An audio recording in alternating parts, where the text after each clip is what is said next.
Ethan, your father and I need to talk to you about the marriage arrangement we made for you years ago. You're almost fully recovered, and we were wondering, would you be willing to come back to New York and go through with it? His mother's voice was hesitant over the phone.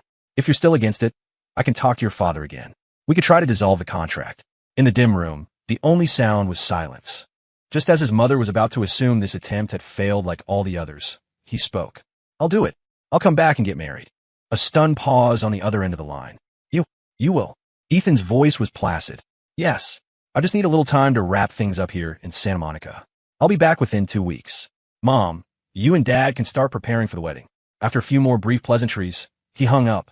The moment the call ended, the thunderous beat of music from downstairs surged into the room. Faintly, he could make out the strains of someone singing Happy Birthday. It was the party Ava and Chloe were throwing for Leo. A soft knock came at the door. Leo, holding a slice of black forest cake, peeked his head in with a smile. His handsome, boyish face, smudged with a few streaks of frosting, looked almost innocent. He fluttered his eyelashes. Ethan, come down and hang out with us. Ethan, who had long since seen through the facade, kept his voice cold. I have work to do. You guys have fun. Almost instantly, Leo's eyes reddened. Is it because you don't like me, Ethan? Is that why you keep pushing me away? An involuntary frown creased Ethan's brow. He hadn't done a single thing, yet here was Leo, acting as if he'd just been mercilessly bullied. A cold sneer formed in his mind. He had no patience for this manipulative charade. Say the performance for Ava and Chloe. It doesn't work on me. As he moved to shut the door, Leo cried out, Ethan, don't. Leo thrust his hand out, blocking the door just as it was closing. It slammed shut on his fingers. A sickening crunch echoed in the hallway, and the back of his pale hand instantly blossomed with a dark, ugly bruise. Hiss! Ava and Chloe, who had just come upstairs, saw the whole thing. The two women rushed forward in near unison, cradling Leo's injured hand with heart-wrenching concern. Seeing the bruise, Chloe's eyes, usually sharp and fiery, turned red at the corners. Her temper flared, and she rounded on Ethan. It's one thing if you don't like him, but how could you do something so despicable? Ethan, when did you become this person? Ava, normally cool and composed, stared at Ethan with a gaze filled with profound disappointment. Ethan, it's Leo's birthday. You've gone too far. Her tone softened instantly as she turned back to Leo. Leo, does it still hurt? Let's get you some ice. As Ava led Leo away, Chloe followed, frantically trying to soothe him. Leo, don't be sad. That new sports car I just got, it's yours. After the party, I'll take you for a spin. A drive always makes you feel better. Coddled between the two women, Leo's expression finally brightened. Thank you, Ava. He then turned to Chloe, his eyes still shimmering with unshed tears. Chloe, please don't race anymore. It's so dangerous. I'd worry about you. Seeing him finally smile, Chloe didn't hesitate. Okay, anything for you. As long as you're happy, whatever you say goes. Watching them descend the stairs, Ethan stood in the doorway, feeling a sense of dizzying unreality, like he was trapped in a bad dream. He could remember a time, not so long ago, when he was the one standing between Ava and Chloe.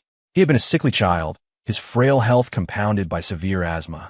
The damp, rainy climate of New York was a constant trigger, so at 5 years old, his parents had sent him to live in the year-round spring of Santa Monica, under the care of his aunt, a doctor. That was when he met Ava and Chloe, who lived in the houses on either side of his aunts. They were inseparable, the three of them growing up as childhood friends. From the moment they met, the girls were constantly by his side. In elementary school, they'd buy him breakfast, tear up any love letters he received from other girls, and jealously guard him from anyone who got too close. As they grew up, one became a renowned CEO who inherited her family's empire, and the other an internationally famous race car driver.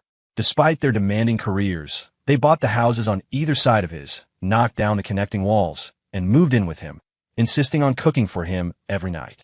When his health finally stabilized and his family started urging him to return to New York, they had both stood before him, eyes red, begging him not to leave.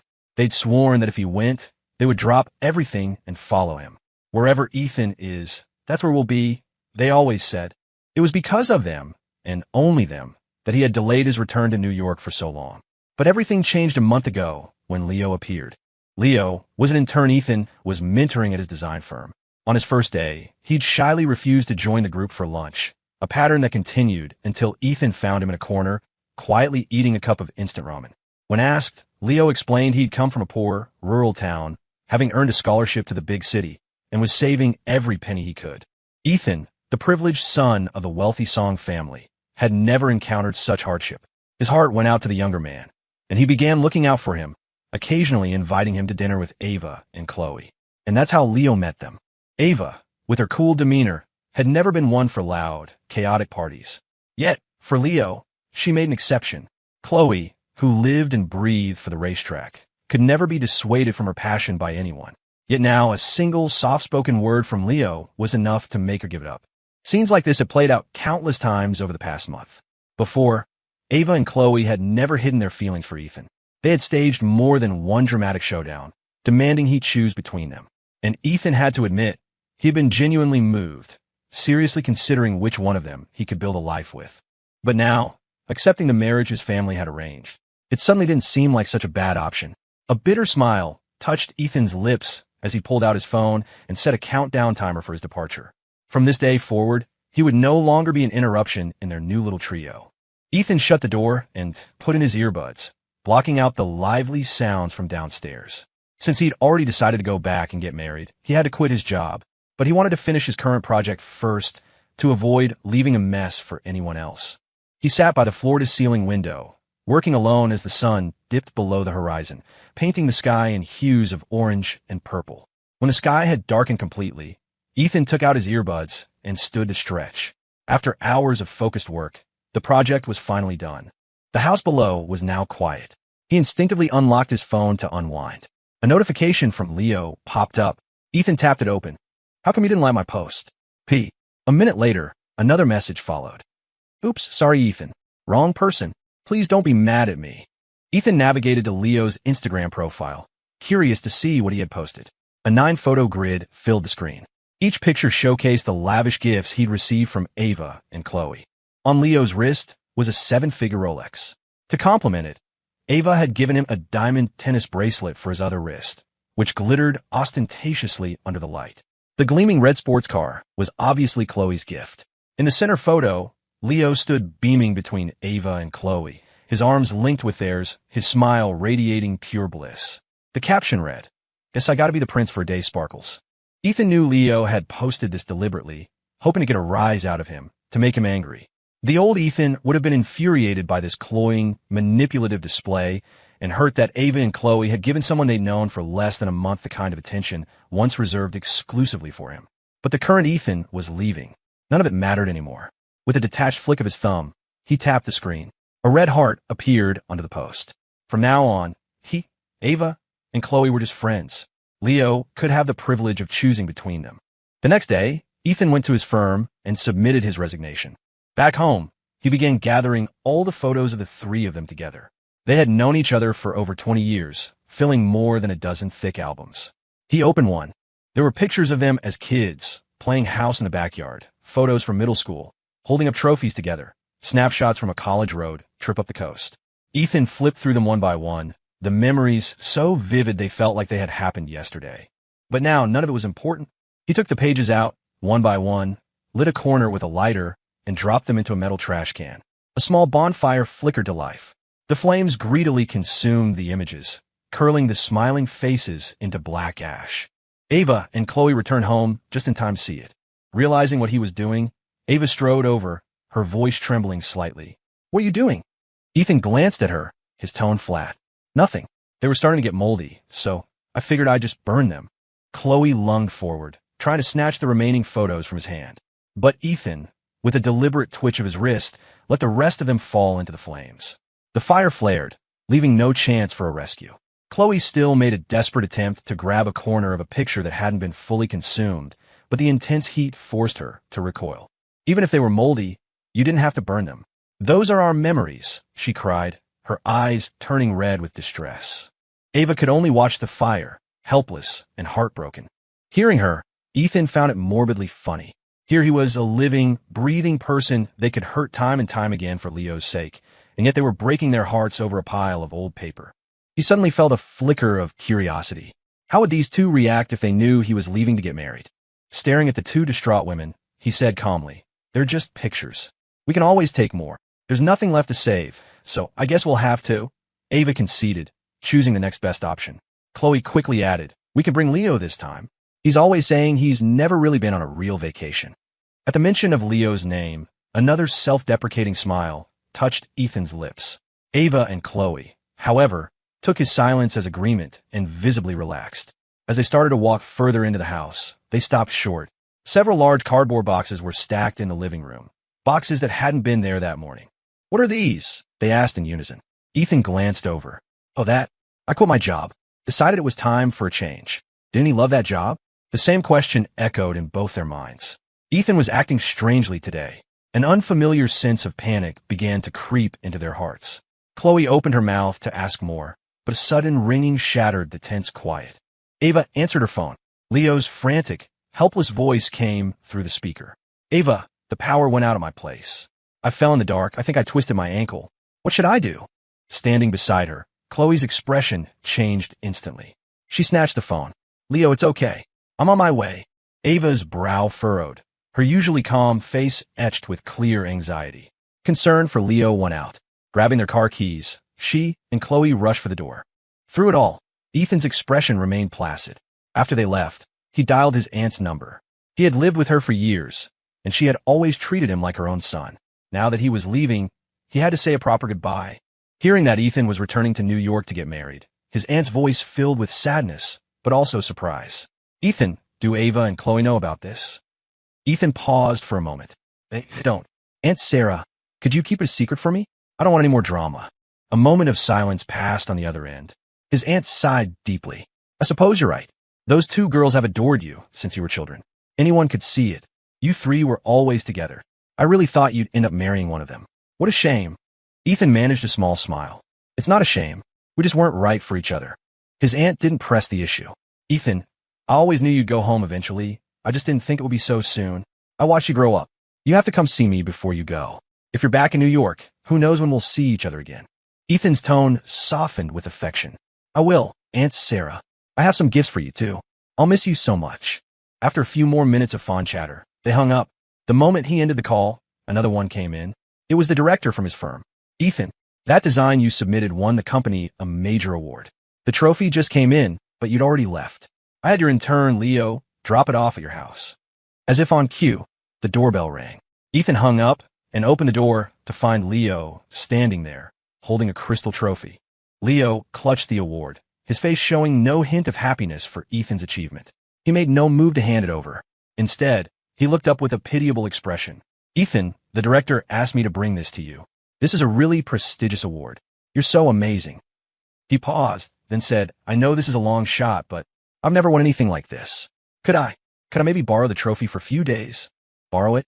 It was the most absurd request Ethan had ever heard. His brow furrowed, and a humorless smile touched his lips. "If you know it's a long shot, then you shouldn't have asked. If you want one so badly, go win one yourself." He reached out to take the award from Leo's arms. Stung by Ethan's cold refusal, Leo's face flushed, and he looked utterly victimized. "Ethan, why would you say that? I'm not trying to take it from you. I just want to put it in my house for a few days for inspiration. Is that so wrong?" As Ethan's hand moved closer, Leo clutched the trophy tighter, refusing to let go. In the ensuing struggle, the crystal award slipped. It hit the floor with a sickening crash and shattered into 1,000 pieces. Just then, Ava and Chloe walked up the path. Seeing the scene, they rushed forward. "Leo!" They flanked him, their faces masks of panic, carefully checking him for any injuries. Ava lifted Leo's pant leg and saw a gash on his shin, bleeding from a shard of glass. Her eyes narrowed in distress. "I'm taking you to the hospital." Ignoring Leo's protests, she forcefully helped him up and led him toward her car. Chloe stared at the glittering debris on the ground, her face dark with anger. She turned on Ethan. "You have everything, Ethan. Why do you still have to fight with Leo over something like this?" "Fight with him?" The word was so preposterous Ethan almost laughed. "This is my award," he said, his body trembling with rage. He pointed a shaking finger at the floor. "The result of 3 months of sleepless nights. It's my achievement, my honor." And he was clinging to it like a spoiled child, refusing to let it go. "And you say I'm fighting with him?" He was so furious his voice was like ice. "Now he's broken it. I want an apology from him." He thought his words would have made the situation perfectly clear, but they only made Chloe angrier. Her voice rose several octaves. "I thought it was something important. It's just a trophy. You can win as many as you want. How can that possibly compare to Leo? You got him hurt. I think you're the one who should be apologizing to him." Without waiting for a response, Chloe hurried after Ava to help take care of Leo. Ethan stared at the wreckage on the floor, stunned. Chloe's words echoed in his mind. "You should apologize to Leo? The victim should apologize to the perpetrator. Chloe, you've really outdone yourself." A sharp pain lanced through his own heart. A moment later, a dull ache registered in his leg. He looked down and saw for the first time that his own calf had been sliced open by a piece of a shattered trophy. The wound was long and deep, bleeding freely, far worse than Leo's minor scratch. Gritting his teeth against the pain, Ethan cleaned up the broken crystal before turning to limp back inside and tend his own injury. That evening, he received a message from his mother. She had sent photos of more than a dozen different tuxedo options, asking him to pick his favorite. He looked through them all before calling her. They had only spoken for a minute when his mother picked up on the exhaustion in his voice. "What happened, sweetheart?" The day's injustice rose in his throat like bile, but he swallowed it down and changed the subject. "Mom, I should be able to wrap everything up here in about a week. How are the wedding preparations coming along?" Just then, Ava and Chloe came home. They caught the last two words of his sentence. "Wedding?" they asked in unison. "What wedding?" The phone in Ethan's hand was somehow already disconnected. He took a moment to compose himself before turning to them. "A friend of mine is getting married." "Why? You want to come?" Ava and Chloe had grown so cold to him lately. Once he was back in New York, they would never see each other again. They wouldn't even be friends. There was no point in telling them the truth. Hearing his explanation, Ava and Chloe exchanged a look, a flicker of something unreadable in their eyes. But they didn't press it. "No, I'm too busy with work," Ava said dismissively, still clearly angry about what had happened to Leo. She picked up a file and disappeared into her study. Chloe's face was a stony mask. "You hurt Leo today. You'd better go apologize to him. Otherwise, I have zero interest in going to some wedding with you." With that, she stalked off to her room. Ethan let out a humorless laugh, saying nothing. The next morning, Ethan woke early to make breakfast. As he walked into the living room, he was met with an overwhelming sight. More than a dozen vases, all overflowing with fresh flowers, their potent fragrance filling the air. Pollen, thick and suffocating, drifted towards him on the breeze. Ethan's face went white. His breathing grew rapid and shallow. He was having an asthma attack. He was severely allergic to pollen. He gasped desperately, his chest heaving, dark spots dancing in his vision. The air he sucked and felt thinner and thinner, his lungs burning. Inhaler. Forcing his trembling legs to move, he stumbled toward the medicine cabinet, his memory guiding him. His hands fumbled blindly, his strength failing. He accidentally knocked several of the vases off a nearby shelf. Crash! The vases shattered on the floor, spilling water and flowers everywhere. Hearing the noise, Ava and Chloe rushed out of their rooms. They saw the mess on the floor, and their faces contorted with fury, completely missing Ethan's desperate state. "What are you doing?" Ethan had just managed to get his hands on his inhaler and had no energy to answer them. But Chloe, her expression frantic, rushed past him and shoved him aside. She knelt, trying to salvage the flowers from the floor. Ugh, already weak. Ethan was sent sprawling by the hard push. His knee slammed into the corner of a cabinet, the impact scraping off a layer of skin and leaving a raw, swelling bruise. Clutching the inhaler, his hands shaking uncontrollably, he finally managed to get the cap off and find the nozzle. It was a lifeline. He took a deep, shuddering puff, then another before staggering to a corner of the room, away from the pollen. The medicine hit his raw, constricted airways, bringing a small measure of relief. He had barely managed to cheat death, but when he looked up, Ava and Chloe were still preoccupied with cleaning up the flowers and broken glass. As soon as Ethan had recovered enough to breathe, he leaned against the wall, cupping his hand over his face to block any more pollen. Before he could even catch his breath, Ava's accusatory voice cut through the air. "Are you really this obsessed with targeting Leo? He brings us these flowers as a gift, and you immediately smash them?" Chloe's furious voice followed. "Ethan, I'm starting to think you're losing your mind. When did you become like this?" Hearing them, Ethan's entire body trembled with a rage so profound he felt speechless. 1,000 angry rebuttals died on his tongue. All that came out was a raw, red-eyed shout. "I've changed. Have I changed, or have you?" His voice was weak, lacking any force, but the words hit Ava and Chloe like a thunderclap. "I have asthma. I'm allergic to pollen. Did you two forget that?" They were the ones who used to be the most frantic about his health. Every time he'd had an attack, they would be the first to panic, climbing out of their classroom windows and skipping school to rush to his side, staying by his bed, fetching him water, refusing to leave. And now, they had forgotten something so fundamental. A flicker of guilt crossed Ava's face. After a moment, her cool expression softened with a hint of apology. Sorry.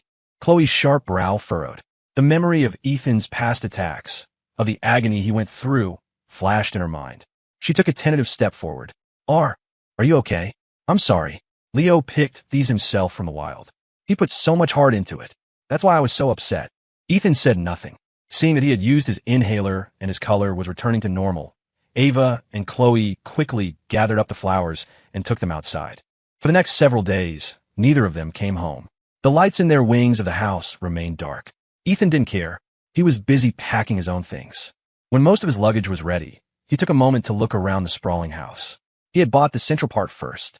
Then, to be closer to him, Ava and Chloe had bought the adjacent properties, and they'd knocked down the walls to create the massive, unified home they now shared. Only a third of it was legally his. Selling it was going to be complicated. A few days later, Ava and Chloe finally returned, just as a real estate agent was meeting with Ethan. Seeing a stranger in the house, Ava's face instantly chilled. Who are you, and what are you doing here? Faced with two intimidating women, the young agent stammered. Good afternoon, ma'am. I'm from the real estate agency. The owner of this property contacted us about selling the house. Selling the house. Ava and Chloe looked at each other, shock registering on both their faces. Their expressions hardened as they were about to kick the man out, but then Ethan came down the stairs. It was me, he said. I'm selling it.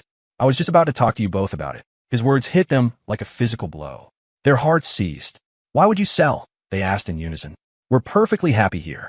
Chloe, connecting the dots to the flower incident, asked bluntly, Are you still angry about what happened the other day? She was clearly panicked, offering a rare apology. We didn't mean to forget about your allergy. Do you have to be this extreme? Ethan calmly shook his head. It has nothing to do with that. It has everything to do with you. I don't want any part of this anymore. But he didn't say that aloud. Instead, he offered, I quit my job. I'll be working somewhere else, so it doesn't make sense to live here anymore. Besides, we've lived together for years. We don't need to be attached at the hip forever. Ava's face was grim. She refused to back down. If it's about work, Chloe and I can drive you. That's not a problem. And you said it yourself. We've lived together for years. We're used to it. Why would we separate now? Yeah, Ava and I are here for you. We can even get a driver. I don't agree to this, Chloe added, her arms crossed.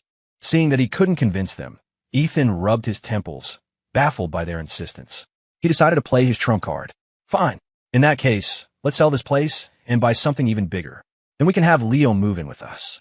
At the mention of Leo's name, both of their eyes lit up. They hesitated. Chloe was the first to cave. Well, if that's the plan, I guess it's not out of the question. Only Ava, ever the strategist, watched him with a complex, searching look in her eyes. You'd be willing to have Leo live with us. For some reason, she felt like something was off, that things weren't as simple as they seemed. Before she could think it through, Ethan let out a small laugh.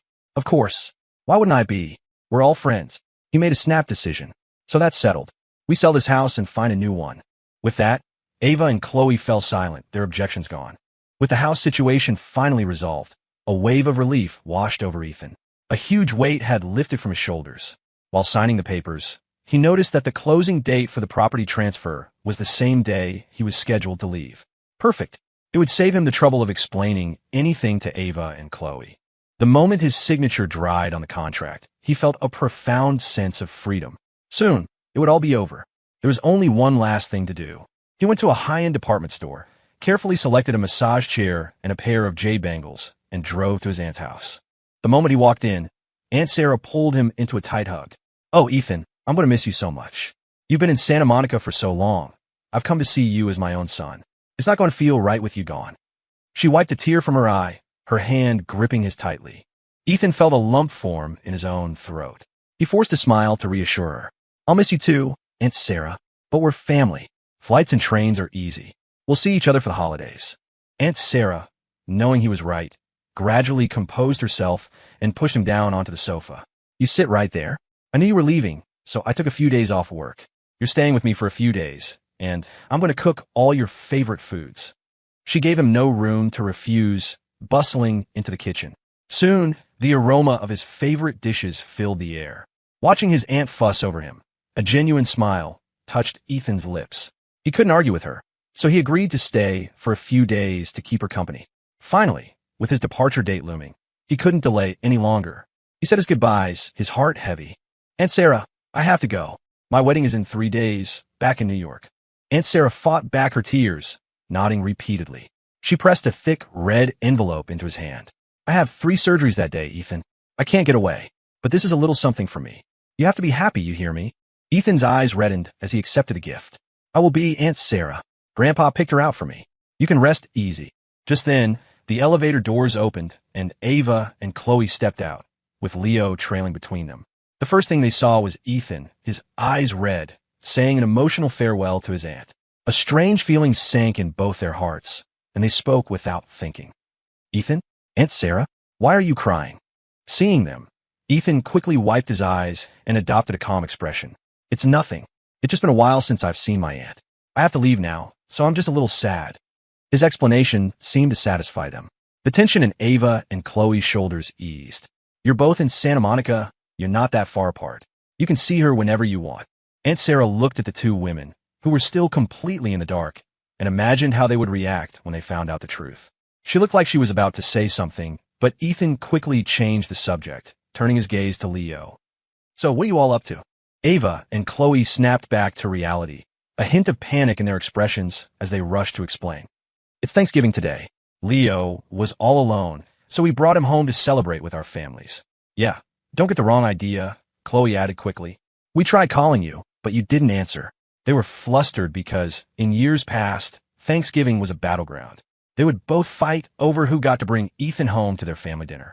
Bringing someone home on a holiday meant for family reunion was a clear statement. This was the person they wanted to marry. Ethan always found it exhausting, having to go to the Liu family's dinner first, then rush over to the cheese. This year, however, they had brought Leo. The meaning was unmistakable. Ethan didn't call them on it. He just said coolly, I see. That's nice. You all have a good time. I'm going to go home and finish packing. He turned to leave, but Ava and Chloe both called out to him. Ethan, Ethan. Ethan turned around.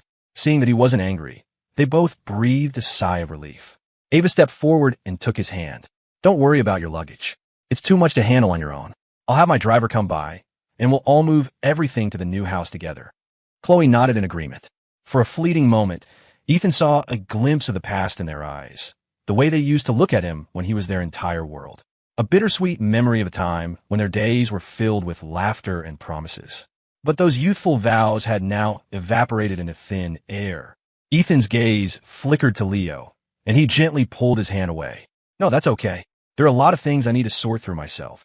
He turned and walked away, ignoring the looks on their faces. Back at his empty house, he finished organizing his bags, took a shower, and had just settled in a bed when his phone rang. It was Leo. His voice, oozing with unconcealed triumph, came through the receiver. Hey, Ethan, I just wanted to let you know, I went to both Ava's and Chloe's family dinners tonight. Their parents were so nice to me. He paused for effect. They both showed me their family heirlooms and said they wanted to give them to me. What do you think that means? Do you think they... Ethan cut him off flatly. I'm not interested in your life. You don't need to tell me any of this. It has nothing to do with me. He hung up before Leo could say another word. The day before his flight, Ethan went out. He had made plans to have a farewell dinner with his friend Max. He didn't have many friends in Santa Monica. From a young age, Ava and Chloe had strictly policed his social circle, forbidding him from having girlfriends, intercepting love letters, and even meddling in his friendships with other boys. Ethan, are we enough for you? They would say, their eyes wide and pleading. You're so wonderful. We're afraid other boys will fall for you too. Their possessiveness was terrifying. They wanted to be the only thing he could see. And now, they were the ones who had pushed him away. A new upscale steakhouse downtown, Max was already waiting. As soon as he saw Ethan, he pulled him into a big hug. Man, I can't believe you're really going back to New York to get married. I'm gonna miss you. He sighed, slumping back in his chair. I really thought you'd end up with Ava or Chloe and stay in Santa Monica for good. We could have kept hanging out. Ethan offered a faint smile. They have other options now. And so do I. At that, Max deflated. He thought of Leo, and his expression soured. You were so good to that Leo guy, and he just... Ethan held up a hand, a genuine smile on his face. Let's not talk about insignificant people. Once I'm married, I won't ever have to see him again. Whatever games he plays will have nothing to do with me. Just as the words left his mouth, Leo walked into the restaurant. Since Ethan and Max's table was near the entrance, Leo overheard the last part of their conversation. He walked over, his face a mask of innocent curiosity. Ethan, who's getting married? Can I come? I've never been to a real wedding before. Ethan had rarely met someone with such a complete lack of boundaries, but perhaps he was just used to Leo's antics by now. And since he was leaving, he felt nothing but calm. Max, however, was furious. He slammed his fork down on the table and glared at Leo. It's my wedding. And no, you're not invited. Satisfied? His voice was loud, dripping with contempt. Do you have any concept of personal space? Do we look like we're friends? Why do you have to stick your nose in everything? If a garbage truck drove by, would you run out with a spoon to check if the swill was salty enough? The harsh words made Leo physically flinch as if he'd been struck. He lowered his head, his eyes welling up as he looked toward the restaurant entrance, where Ava and Chloe had just appeared. His large, expressive eyes were a silent plea for help. Ava, not knowing what had transpired, saw only Leo's wounded expression. Her face hardened, and she immediately pulled him into a protective embrace. I'm here. If you want to go to a wedding, you could go to any wedding you want. Chloe rushed to his other side. Me too. Forget a wedding. If you wanted a star, I'd climb a ladder to heaven and pick you a fresh one. Don't pay any attention to irrelevant people. Flanked by the two women, Leo's tears gave way to a triumphant smile. With that, Ava and Chloe led Leo to the table right next to Ethan's. Both women fussed over him, filling his plate with food, their eyes soft with adoration. Across the small space, Max was so angry he stabbed his steak until it was shredded, but Ethan remained as serene as a calm lake. Seeing his friend's composure, Max swallowed his anger and said nothing more. After dinner, the two friends said their goodbyes. Ethan returned to the empty house. That night, Ava and Chloe didn't come home again. Ethan didn't care. He was busy with his final packing. The next morning, he heard footsteps outside his room and knew they were back. They would have to be. Today was the day they were all supposed to move into the new house. What they didn't know was that their new house and their future would not include him. The noise outside grew louder as movers began their work. Ethan ignored it. After checking his suitcases one last time, his mother called. He answered, and her warm voice filled the line. Ethan, what time does your flight land? We'll be at the airport to pick you up. Ethan pulled up his ticket information on his phone. I should be there around 7 tonight. Just then, his bedroom door pushed open. He glanced over and saw Ava and Chloe standing in the doorway.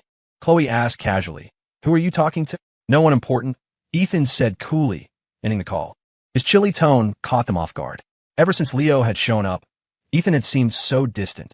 Ava, who normally wouldn't have bothered to explain herself, felt a growing sense of panic as she recalled Ethan's recent strange behavior.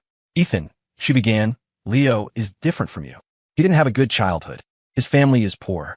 That's why I feel a need to help him. It's nothing more than that. Chloe jumped in. Yeah, we just feel sorry for him. Besides, you were the one who introduced him to us in the first place. How can you be jealous of him? Ethan's expression was unreadable. Why are you telling me this? Because you care, they said in unison. They had grown up together. They knew him so well that they could finish his sentences, could anticipate his needs before he even voiced them. How could they not sense that he cared? And yet, lately, he had become a complete enigma. A frosty glint appeared in Ethan's eyes, as if he were looking at two strangers. I don't care. You said you just see him as a friend, right? I'm your friend, too. So what is there for me to be upset about? For a moment, they were speechless. Ava finally broke the silence. Ethan, you know that's not what I want. I've never wanted to just be your friend. Chloe couldn't hide her emotion.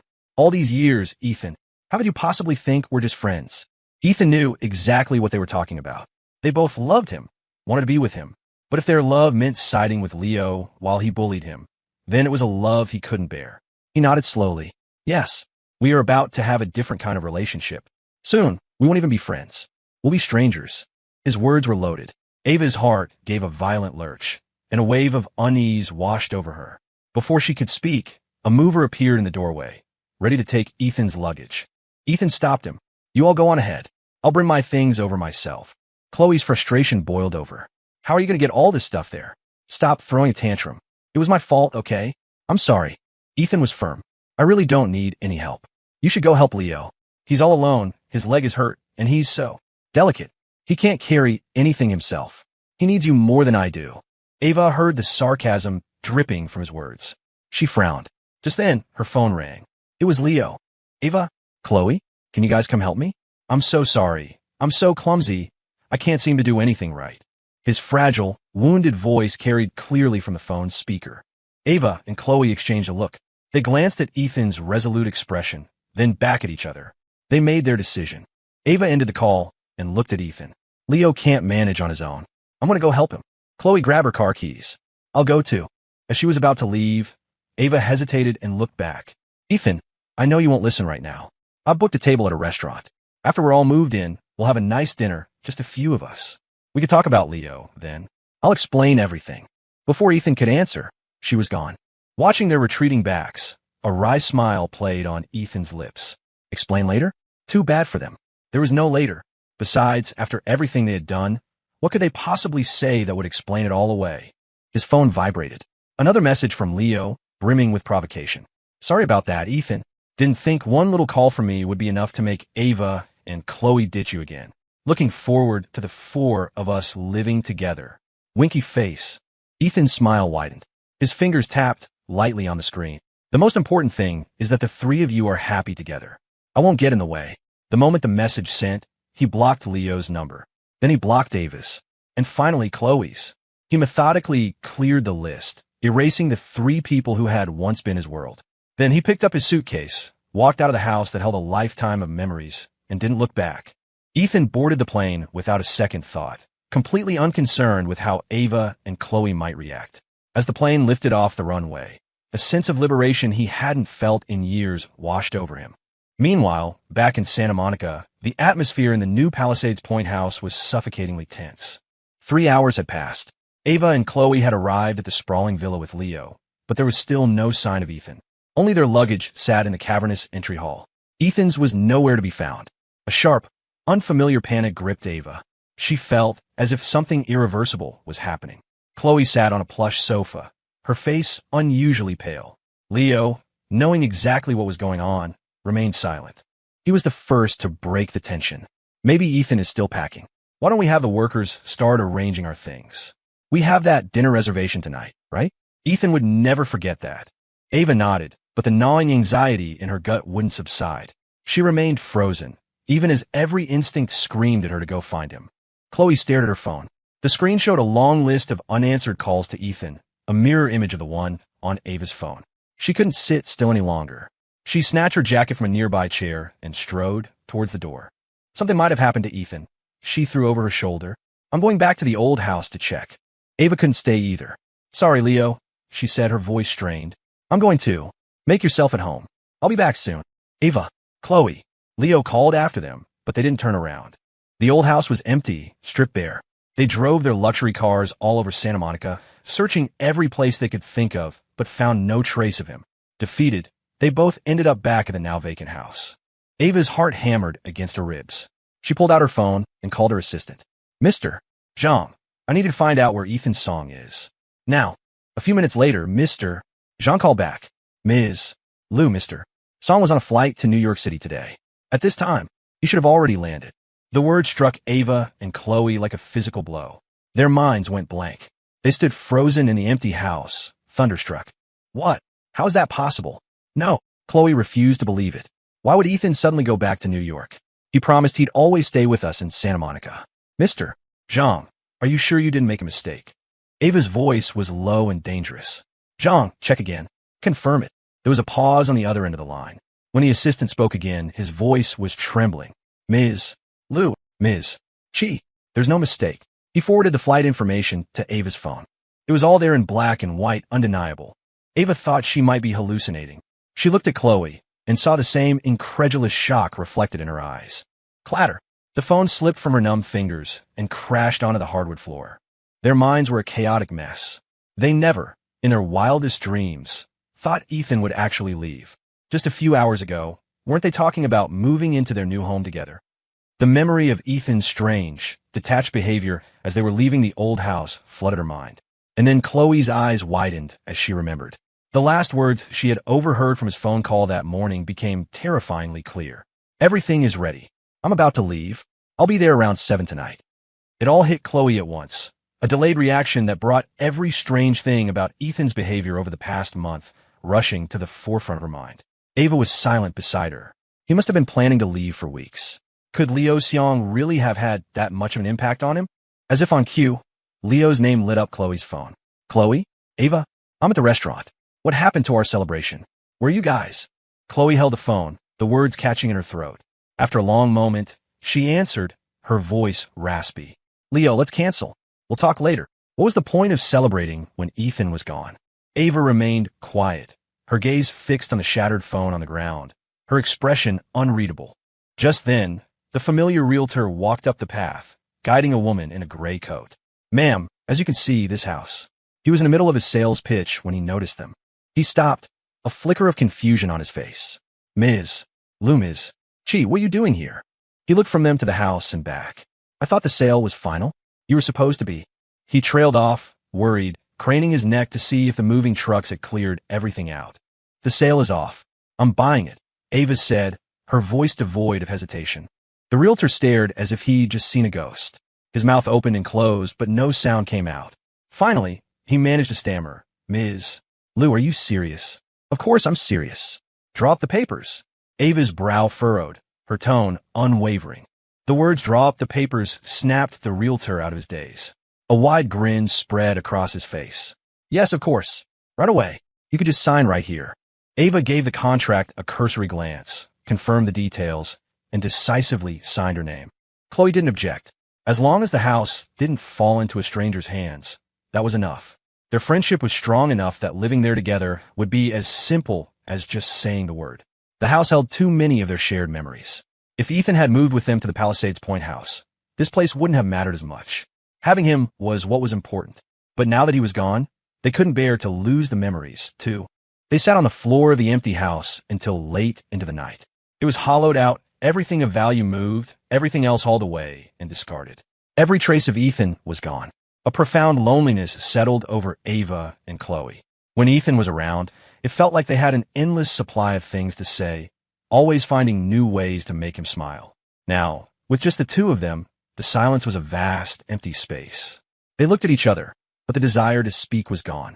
Leo's name flashed on Chloe's screen again and again, but she ignored every call. The Palisades Point house felt just as cold and empty as the one they'd left behind. It didn't seem to matter where they were. As the night deepened and the temperature dropped, they couldn't stand it any longer and drove back to the new house. The moment they opened the door, the first thing they saw was Leo, fast asleep on the sofa. The warm, yellow light from the lamps cast a glow that should have been cozy, but neither Ava nor Chloe was in the mood to appreciate it. Why are you still up? Chloe's voice was laced with exhaustion and a clear note of irritation. She didn't have the energy to deal with another person's feelings. Ava walked straight toward her room without a second glance. You should go to bed, she said coldly over her shoulder. Don't wait up for us again. Leo, nestled in the plush sofa, blinked in bewilderment. What has happened? Ava and Chloe had been so warm to him before. Could Ethan's departure really have turned them this cold? He paced back and forth in the hall between their rooms, a new resolve hardening in his mind. Back in his own room, Leo quickly opened his phone and deleted the provocative messages he'd sent to Ethan. It was one thing for Ethan to leave of his own accord. It was another entirely for him to be driven away by Leo.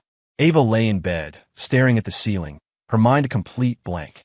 Ethan was gone, but he'd never once told them exactly where his family lived in New York City. The Song family was prominent in New York's high society. Finding them wouldn't be difficult. But he had hidden his plans to leave. Didn't that mean he didn't want them to find him? The thought sent a sharp, stabbing pain through her chest. Chloe couldn't sit still. She dialed Aunt Sarah, needing to know why Ethan had left, why he had vanished without a word. The phone was answered after a few rings. Aunt Sarah was on a night shift, just out of surgery. A young intern held the phone for her while she was still pulling off her gloves. Hello? Chloe, honey, is everything okay? The three of them had grown up together, so Chloe and Ava had always called her Aunt Sarah, just like Ethan did. Aunt Sarah, do you know Ethan's address in New York? Chloe's words tumbled out in a rush. Why did he leave so suddenly? I have to go find him. There was a moment of silence on the other end of the line. You don't know why he left? Aunt Sarah asked, her voice tinged with uncertainty. When he told me, he said you and Ava both knew. In that instant, they both understood. Ethan Heartless. Realizing her mistake, Aunt Sarah, loyal to her nephew, quickly tried to backtrack. Oh, Chloe, my mistake. I must be confused. Ethan just wanted to go see his parents. It's been so many years, and you girls are so busy, he probably just didn't want to bother you. The excuse was flimsy, and it didn't convince Chloe for a second. Is that so? Even though she didn't believe it, Chloe knew she wouldn't get the truth from Aunt Sarah. But the realization that Ethan had hidden this only from them was a bitter pill to swallow. Going home to see his parents? It was a pathetically weak excuse. If that was all it was, why would he have hidden it? Something much bigger had to be happening. Chloe couldn't wait another second. She threw on a jacket and headed for the door. But as she stepped outside, she saw Ava leaning against her car, a small pile of cigarette ash on the pavement by her feet. Seeing Chloe, Ava quickly stubbed out the cigarette. You ready? I bought us tickets for the first flight to New York. We're going to find him. We have a better chance if we go together. Chloe didn't need to think. She nodded, her mind already racing. They jumped into the car, and Chloe floored it, turning the short drive to the airport into a high-speed chase, weaving through traffic as if she were on a racetrack. They arrived at LAX with nothing but the clothes on their backs and a single, frantic thought consuming them. Get to New York and find Ethan. They were terrified that if they were even a moment too late, something irreversible would happen. As their plane took off, the sky was just beginning to lighten with the first blush of dawn. Ava and Chloe were a bundle of raw nerves, unable to find a moment of peace. At that same moment, across the country in New York City, Ethan was also wide awake after a sleepless night. He was already up, getting dressed, a makeup artist dabbing concealer under his eyes. Today was the day he and Lillian Gu were getting their marriage license. He could count on one hand the number of times he'd actually met her. He couldn't believe his arranged marriage was to her. The name Lillian Gu had been a constant refrain from the older generation of the Song family, always held up as the gold standard, the most brilliant of her peers. His own parents had spoken of her with undisguised admiration during their rare phone calls. Ethan's only memory of her was of a little girl who always seemed so serious but had a surprising habit of pinching his cheeks. Still, even if he were marrying a complete stranger, he couldn't stop the nervous tremor in his hands. It was, after all, a first for him. He checked his reflection one last time. The clock struck 9. He rose, took Lillian's offered hand, and they got in the car headed for City Hall. Sensing his tension, Lillian seemed to produce a few pieces of candy from nowhere, pressing them into his palm. If you're nervous, something sweet helps. Her gaze was steady and gentle, her expression resolute. Ethan felt himself getting lost in that calm, his head spinning. He mechanically unwrapped a piece of candy and popped it into his mouth. It melted on his tongue, a wave of sweetness that seemed to seep directly into his heart. Maybe this whole arranged marriage thing wouldn't be so bad after all. The rest of the morning passed in a blur. He felt light, as if he were walking on clouds. He let Lillian lead him into the city clerk's office, guide his hand for the signatures, and position him for the official photo. Seeing how stiff he was, a small smile played on Lillian's lips. The official stamp came down with a thud. 2 freshly issued marriage certificates were placed in their hands. Ethan felt like he was in a dream. The next second, 2 voices shattered the illusion, crying out his name in unison. Ethan!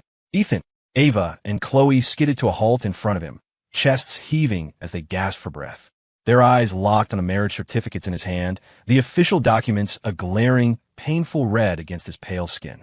Their vision narrowed until that splash of red was all they could see. Ava's voice was a raw whisper, her face a mask of disbelief. Ethan, you got married. She didn't want to believe it, but there was no denying the sight of Ethan's arm around Lillian's waist or the matching rings on their fingers. Chloe stood frozen, a storm of emotions warring on her face. She finally managed a smile that was more painful than a sob.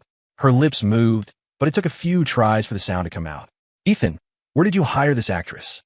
The performance isn't very convincing. Stop trying to trick us. Even with the rings and the certificate right in front of her, she refused to believe it. Ethan hadn't expected to see them so soon, but it didn't matter. He was done with them. She's not an actress, he said, his tone flat. Sorry to disappoint you, but as you can see, I'm married. He calmly held up the certificate, waving it slightly in front of their faces. Lillian leaned into his embrace, a model of composure. She gave them a polite, formal nod. Hello, allow me to introduce myself. I'm Lillian Gu, Ethan's wife. Her eyes, a striking amber, swept over Ava and Chloe. The look was fleeting, but it carried a natural, dismissive superiority. Ava's pupils contracted, a spark of nameless fury igniting in her chest. She struggled to control her voice, keeping her eyes locked on Ethan. Ethan, stop this. Are you doing this to make us jealous? It's not funny. You don't mean this. You need to go back in there and get this annulled. You're not thinking straight. She reached for his arm, trying to pull him back toward the clerk's office. Chloe moved to block Lillian. Ms. Gu, what gives you the right to marry Ethan? Chloe's voice rose, edged with hysteria. Do you even know him? Do you know what he likes? All his little quirks? Do you love him? She punctuated the questions by grabbing Lillian's shoulder. Lillian didn't flinch. She sidestepped Chloe's grasp with effortless grace. Ms. Chi, Ethan and I can build a relationship. A marriage of convenience that grows into love isn't the worst thing in the world. But you and Ms. Liu haven't even sorted out your own affairs. From what I understand, you're in some kind of messy entanglement with Liu Xiang. How can you possibly stand here and challenge me? She brushed her shoulder pointedly, as if removing a speck of dirt where Chloe had touched her. At the mention of Leo's name, both Ava and Chloe hesitated. We just feel sorry for him, Chloe stammered. We don't have any other feelings for him.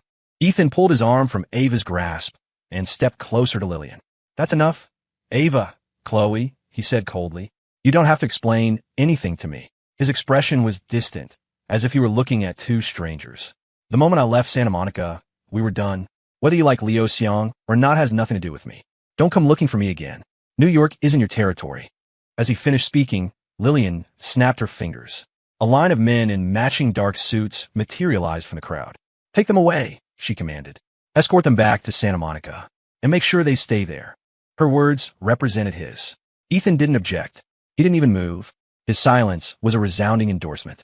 Chloe stared in disbelief, struggling as the guards took her arms. Her eyes were wide and red with fury. Ethan, you can't go with her. Come back to Santa Monica with us. We'll be good to you. We can go back to how things were, please. No, Ethan said, without a flicker of hesitation. I have my parents and my family here in New York. Santa Monica, I'm tired of it. A strange smile touched Ava's lips before her expression hardened into a cold mask. Ethan, I will make you regret this. You'll come crawling back to us. I wouldn't count on it, Lillian replied smoothly. I won't give you the chance. She gestured with her finger, and the bodyguards efficiently gagged both Ava and Chloe, bound their hands and feet, and bundled them into a waiting helicopter. As they were taken away, Lillian turned to Ethan, a flicker of anxiety in her eyes. Was that too much? Do you think I'm too aggressive? Not gentle at all. She hadn't gotten a foothold in the powerful Gu family by being soft, but she hadn't wanted to show that side of herself to Ethan. Ethan looked at her, and in that moment, the vast distance he'd felt between them seemed to shrink. He smiled and shook his head. Not all. It was the perfect way to handle it. 2 fewer problems to worry about. He hadn't expected them to actually follow him. In his mind, with him out of the way, they would finally feel free to pursue Leo. They were all living together. Wasn't it just a matter of time? Especially since Leo was clearly interested. They're just not used to me being gone, Ethan told himself. You can get attached to a photograph if you keep it for a few years. It was only natural to feel the absence of someone you'd known for over 20 years. But habits, given enough time, could always be broken. He followed Lillian home. Inside the helicopter, the thunderous roar of the rotors was a chaotic match for the storm in Ava and Chloe's minds. What had they even come here for? They had accomplished nothing. They were just one step too late. How could Ethan be married? They remembered how he would blush and get flustered whenever they subtly hinted at their feelings. They both knew how torn he was, trapped in an impossible position where choosing one of them would have deeply hurt the other. That was why he'd never made a choice. Sometimes, he'd even said he wished they could all stay friends forever, that maybe that would be enough.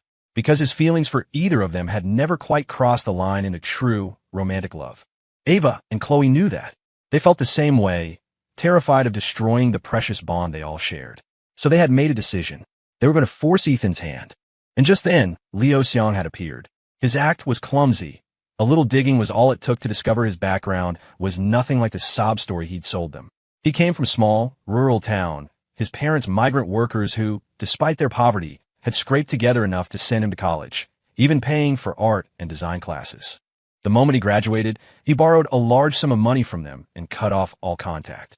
Then he'd latched onto Ethan at work. Ava and Chloe had only meant to use him as a pawn, a tool to make Ethan take a hard look at his own heart, to feel a pang of jealousy, and finally, to choose one of them. Ava and Chloe had made a pact. No matter who Ethan chose, the other would have to swallow her feelings and step back, becoming just a friend. But they had never, ever imagined he would choose neither of them. How did it come to this? Why did their gambit end in complete disaster? They looked at each other, and for the first time, a sliver of resentment crept between them. Why do we ever think this was a good idea? If they had just been a little more patient, a little less reckless, maybe the 3 of them could have stayed friends forever. That would have been better than this, where even seeing his face had become an impossible luxury. The helicopter touched down on the roof of the Palisades Point house. The bodyguards unceremoniously dumped them onto the helipad, and, moments later, the aircraft lifted off again. Hearing the roar from the roof, Leo rushed up to investigate. He found them on the ground, their hands and feet still bound. His eyes went wide with alarm. "Are you okay?" he asked, his voice laced with concern as he fumbled to untie the ropes. Ava rubbed her bruised wrists, her expression like ice. She didn't spare him a single glance as she stalked past him and headed downstairs. Chloe was seething, a silent rage building inside her. Leo followed them down, placing 2 glasses of warm water on the coffee table. "You went to New York? Did you find Ethan? How is he?" he asked, nervously picking at the sleeve of his shirt. It can't be, he thought, desperately trying to reassure himself. They came back like this, so things must have gone badly. Ethan has a perfect family, loving friends. He has everything. He doesn't need Ava and Chloe. "I do." He repeated the words silently, a bitter mantra, while keeping a gentle, concerned smile fixed on his face. His question hung in the air. Ava's eyes narrowed, her gaze suddenly sharp and probing. "What did you just say? We never told you we were going to New York." "How did you know?" she asked, her voice dangerously quiet. "What exactly do you know?" Hearing this, Chloe's face hardened. She grabbed Leo's arm, her grip tightening, each word delivered with crushing weight. "What did you do? Talk. Don't make us find out for ourselves." Her voice dropped to a menacing whisper. "Did you say something? Do something to drive him away?" Leo's heart hammered against his ribs. He fell back on his old tactic, his face crumpling into a picture of wounded innocence. I didn't. His parents are in New York, he told me that. I just assumed that's where he'd be. Why? Is he not there?" But this time his act didn't work. Ava and Chloe were not fools. They had only been willing to believe him before because they were lying to themselves. They had to believe him in order to make their performance for Ethan convincing. That was over now. Chloe's fingers dug into his arm, leaving deep red marks. "Are you still not going to tell the truth?" she threatened, then glanced at Ava. "Ava, I think he needs a little lesson before he'll be honest." Ava's face was a mask of cold fury Chloe had never seen before.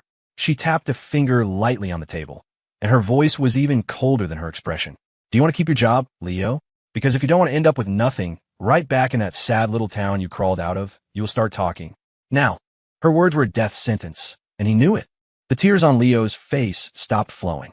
His hands dropped limply to his sides as he stared at Ava and Chloe in disbelief. He couldn't understand how their attitude toward him had shifted so completely. Before, his slightest hint of distress had sent them into a panic. Now, there was only cold indifference. He could cry until he was dehydrated, and they wouldn't even blink. He couldn't bring himself to confess to provoking Ethan, to all the little traps he'd laid. He kept his mouth shut, praying desperately to Chloe. "Chloe, I didn't do anything, I swear. Please, you have to believe me. Ethan helped me so much. I'm so grateful to him. How could I ever do anything to hurt him?" He squeezed his eyes shut, trying to force more tears. If he's the one you really care about, I can move out." Was he upset that I was living here? He started acting so cold to me all of a sudden. Maybe this is just... He was still trying to plant seeds of doubt. He knew Chloe was the softer of the two. His only hope was that she would give in, just like she always had, and let this whole thing blow over. If they let him stay, he was sure he could win them back. So Ethan had a 20-year head start? So what? If Leo had been born with that kind of privilege, he wouldn't be in this mess. But this time, Chloe's usual indulgence was gone, replaced by a cold, sneering contempt. "You really won't admit it until you've hit rock bottom, will you?" Her smile was pure mockery. "Anyone who knows me knows my temper isn't as good as you seem to think." With a sudden, violent movement, she shoved his head down onto the table, her hands flying to his throat. Ava's voice, like a recurring nightmare, drilled into his ears. "Leo, your job is gone, and I've already contacted your family. They'll be here in a few days to collect you. I suggest you start thinking about how you're going to explain yourself to them." With a few taps on her phone, she had casually destroyed his life. "No, don't let them come here. I'll talk. I'll tell you everything." The terror of facing his family was worse than the feeling of suffocation. Leo was frantic, his mind reeling with panic. At his confession, Chloe slowly released her grip. "Talk. Cough, cough." Leo gasped for air. I can show you my phone." He unlocked it and held it out. "I didn't do anything. You've got it all wrong." He was silently thanking his lucky stars that he'd had the foresight to delete the messages he'd sent to Ethan. Ava didn't even take the phone. One look was enough to tell her he was still lying. Chloe snatched the phone from his hand and immediately made a call. "I'm sending a phone over. I need a full data recovery. Everything." Hearing her words, Leo felt his world collapse. He grabbed her arm, his voice a desperate plea. No, please don't. Don't recover the data. But this time, there were no more chances. They had given him more than enough, and he hadn't taken a single one. While Chloe dealt with the phone, Ava was already on her own, making calls, directing someone to investigate everything Leo had done in the past few months that involved Ethan's song. The next day, the results of the investigation came in. It laid everything out in stark black and white detail. From the moment Leo started at the design firm, he had targeted Ethan. He had seen the quality of Ethan's clothes, the quiet confidence in his speech, and recognized him immediately as a child of wealth and privilege. A few crocodile tears, a made-up story about his tragic background, and a few calls from hired actors pretending to be his parents were all it took for the kind-hearted Ethan to take him under his wing. It wasn't until Leo was in Ethan's orbit and met Ava and Chloe that he understood the true scale of the wealth he'd stumbled upon. People like Ava Lou, he'd only ever seen on the cover of Forbes. And Chloe Chi was a celebrity in her own right, a famous female race car driver whose posters had once been plastered all over Santa Monica.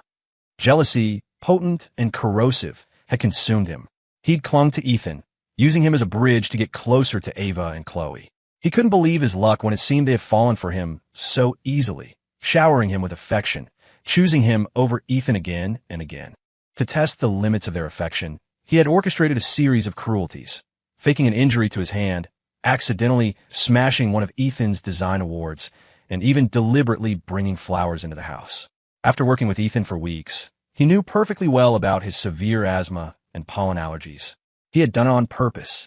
The malice in him was a bottomless pit. His only regret was that Ethan hadn't died that day. The phone's data had also been fully recovered. The message from the day Ethan left was now glaringly clear on the screen. Sorry, looks like Ava and Chloe ditched you for me again. Guess we'll be seeing a lot of each other now that we're all living together. Get used to it. The words were a physical blow. Chloe was so enraged she slapped the phone across Leo's face. How dare you? She seethed, her teeth clenched. If it weren't for him, do you really think you would have ever been worthy of a second glance from us? Ava leaned back on the sofa, her eyes closed. Get his things out of my house, she said, her voice quiet but absolute. And then bring his family here to find him. Yes, Ms. Lou, Mr. Jean replied, already directing a team of workers to start clearing out Leo's room. Leo collapsed onto the floor, his eyes vacant with despair. No, don't take my things. As the workers marched in and out, carrying his possessions and dumping them unceremoniously on the driveway, Leo scrambled to stop them. He'd only lived in this paradise for a few days. His good life wasn't supposed to be over yet. Why was this happening? He fell to the ground, genuine tears of loss streaming down his face. It's over. It's all over. The future was a black void. He had clawed his way out of his backwater town, fought his way into a prestigious Santa Monica design firm, only to be plunged back into the dirt. The last 2 months had been a beautiful dream. Now he was awake, and in reality, he was still the ugly duckling, with no hope of ever becoming a swan. Even so, Leo decided to make one last, desperate attempt. He raised his phone, dialed Ava's mother, and cried into the receiver. Mrs. Lou, Ava, she's kicking me out. He let his voice trail off, leaving just enough unsaid to invite the worst assumptions. Hearing his choked, pitiful voice, Mrs. Lou's anger flared. Leo, honey, you just wait. I'm on my way over right now. She hung up and rushed over. Ava glared at Leo, her face a thundercloud. Who the hell do you think you are? How dare you slander me? Her composure finally snapped. She grabbed his chin, her fingers digging into his flesh, leaving dark bruises. But Leo clutched his phone like a holy relic, refusing to let go. Chloe put a calming hand on Ava's shoulder. It's okay, she said softly. He's a nobody, just a clown making a scene. Your mom is smart enough to believe her own daughter over him. The words seemed to cool Ava's rage. She slowly released her grip. Mrs. Luke burst through the door, a lecture already on her lips, but Ava simply handed her the printed investigation report. Her mother read it in silence, her expression growing darker with every page. When she finished, her face was grim.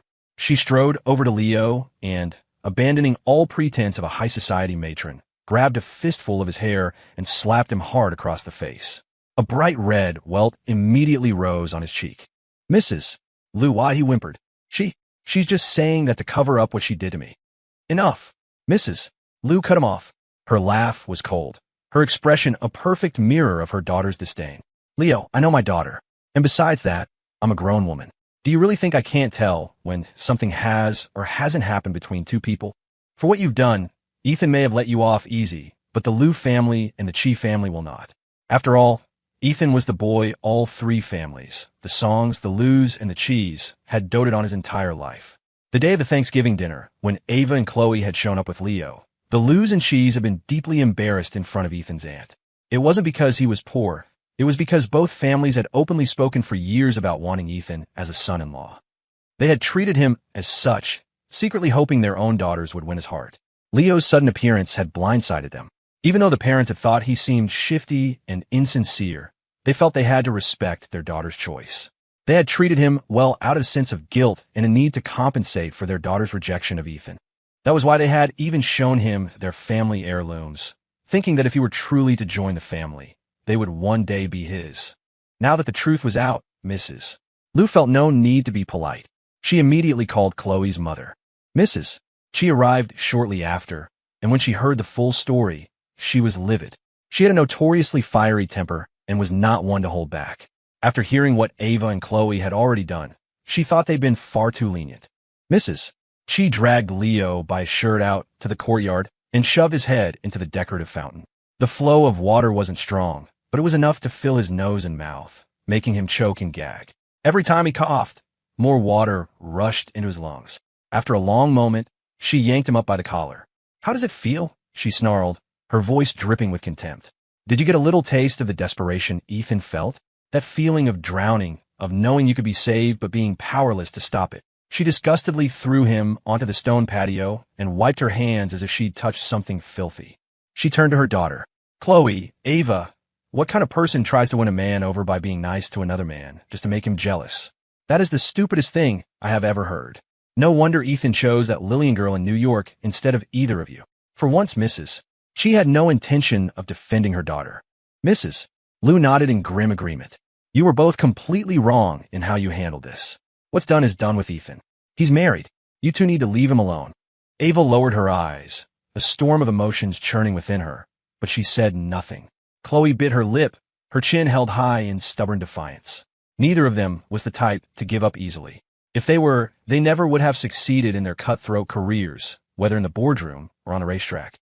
Their ambition was etched into their bones. Mrs. Liu and Mrs. She exchanged a look and sighed in unison. They knew their daughters' personalities all too well. There was nothing more they could do but let them be. After the mothers left, Ava gave a simple order to have the pile of trash on the patio removed. And so, Leo was unceremoniously dumped on the street, his luggage and belongings thrown in a heap beside him. A sanitation worker, making his rounds, waved a hand at him. Hey, you can't loiter here. Move it along. The word loiter struck Leo like a physical blow. He never thought he would sink this low. His belongings were in such a messy pile, they looked like a heap of garbage. His face flushed red, then went pale. He kicked one of his suitcases in frustration, and the cheap clatter it made only reinforced the image of a junk pile. Just then his phone rang shrilly. For a delusional second, he thought it was Ava or Chloe, calling to say they'd made a mistake. He answered automatically. It was not the call he was hoping for. A rough, gravelly voice with a thick, rural accent crackled over the line. We finally got a hold of you. Who gave you the nerve to take all that money from us? We hear you're making it big now. It's time you paid us back. It was his father. The voice was so full of menace that if he weren't on the other end of a phone, Leo was sure the man would be beating him senseless. Leo frantically hung up, too scared to even make a sound. How did they find me so fast? He scrambled to grab his things, but as his hand closed around his suitcase handle, a horrifying realization dawned on him. He had already given up the lease on his old apartment in Santa Monica. He couldn't go back to the Palisades Point house. He had absolutely nowhere to go. Leo collapsed onto the sidewalk in despair. The city worker returned, his face dark with annoyance. Hey, I told you. You're a public nuisance sitting here like this. You need to leave. Now. The landlord's pitiless voice was a dagger in Leo Xiang's heart. He stomped his foot, his voice choked with fury. Fine. I'm going, all right. Leo made a call, and a moving van arrived to collect his things. He had nowhere to go. The driver, growing impatient, asked him for the third time where he was headed. After a long, humiliating silence, Leo finally mumbled the name of his old apartment complex. The Orchid Apartments, I guess. His only option was to beg his old landlord to let him re-sign the lease. Luckily, it had only been a few days, and the unit hadn't been rented out yet. As the van pulled up to the Orchid Apartments, the first thing Leo saw was his family camped out by the entrance. They looked utterly out of place, their clothes worn and unfashionable, though clean enough. A wave of disgust washed over Leo, and his expression soured. He was about to tell the driver to turn around, but it was too late. The driver had already parked and was starting to unload his luggage. "Leo, give us back our money." Before he could even get out of the car, his parents swarmed the door. His grandparents, along with his younger brother and a couple of cousins, descended on his luggage like vultures, tearing everything open. They tossed his worthless belongings onto the pavement and greedily stuffed his designer bags and clothes into oversized, cheap duffel bags they brought with them. "Let go. That's my stuff. You can't just take it." His protests were useless against their frantic grabbing. His suitcases were ripped open, their contents scattered across the sidewalk. A crowd of onlookers was starting to form, pointing and whispering. His family, completely shameless, only got louder. "Our son stole the family's life savings," his mother shrieked for all to hear. "What's wrong with us taking a few things back?" As if that weren't enough, when Leo tried to persuade them to go up to the apartment, they threw themselves on the ground, creating a scene. They bossed him around, making him do everything. He cooked for the entire family, cleaned the whole apartment, and washed piles of their dirty clothes. If he refused, they threatened to go out into the complex courtyard and broadcast every shameful secret he had. Humiliated, Leo had no choice but to endure it. But that didn't quench their anger. They pushed him to go out and find a job to earn money. Leo spent his days job hunting and his nights doing thankless chores, all while being berated. His condition deteriorated rapidly. In just a few days, he looked as if he'd aged a decade. His face was sallow, and his body swayed unsteadily with every step. He was on the verge of a breakdown. With nowhere else to turn, Leo went to beg Ava Lou and Chloe Chi for forgiveness. He knelt outside the Palisades Point house, all dignity gone, and screamed until his voice was raw. "Ms. Lou, Ms. Chi, I was wrong. I was so wrong. I shouldn't have hurt Ethan's song. I know I was wrong. I really do." He repeated the words over and over, a desperate plea for mercy. But the mansion was dark and empty. Ava and Chloe had already moved back to their old place, leaving the grand house vacant once more. Even though they were gone, the security guard on duty still called to inform them of the situation. "Ignore him." Ava's voice was cool and steady, without a trace of emotion. "Let him kneel. He'll leave eventually." The guard hung up and continued his patrol, keeping a close eye on Leo. Dressed as he was, he looked like he didn't belong anywhere near the property. Leo knelt outside the mansion for a full day and night before his body finally gave out and he collapsed. When he woke up, he was in a hospital and neither Ava nor Chloe was there. He was back in his cramped rental apartment. From the other room, he could hear his parents talking. "We should just go home today," his mother said urgently. "We can't stay here. Leo won't listen to us. He's got legs, he'll just run off again. Let's pack up and go while he's still out of it." His father grunted in agreement. "Fine." The door creaked open. In a surge of adrenaline, Leo scrambled to his feet and bolted. He didn't even stop to put on shoes, snatching his phone as he fled. He didn't know who to turn to. Ava and Chloe were ice cold. In his panic, a name surfaced in his mind. Ethan's song. "That's it. He's so kind, so soft-hearted. He'll definitely forgive me." And so, Leo Seong bought a one-way ticket for the next flight from LAX to New York City, determined to find Ethan. Ava and Chloe got word of his plan immediately. They dispatched their own people in New York to intercept him, ensuring he never got anywhere near Ethan. If we can't even see Ethan, there's no way we're letting that snake get to him first. Their teams in Santa Monica had already identified several groups of people Lillian Gu had sent to watch them. But this was their turf, and they made the rules. In a blatant act of provocation, Chloe had her people track down Lillian's agents, have them beaten badly enough to send a clear message, and then sent them packing right back to the Gu family. Ava, not to be outdone, quietly established her own network of contacts in New York, so they wouldn't be caught off guard again. Today was the 5th time Ava and Chloe had come to Aunt Sarah's house to plead their case. "Aunt Sarah, we truly know we were wrong," Ava said, her words a carefully constructed lie. "We've thought it over.